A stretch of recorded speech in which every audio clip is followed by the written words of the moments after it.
ఆత్మలు కోరుకున్నవి ఓ వరం.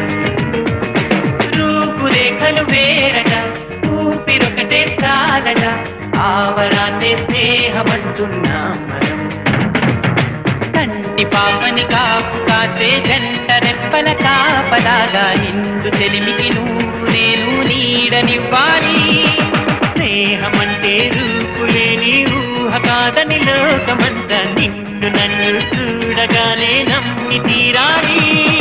కొంతకాలం కిందట బ్రహ్మదేవుని ముంగిట రెండు ఆత్మలు కోరుకున్నవి ఓ వరం.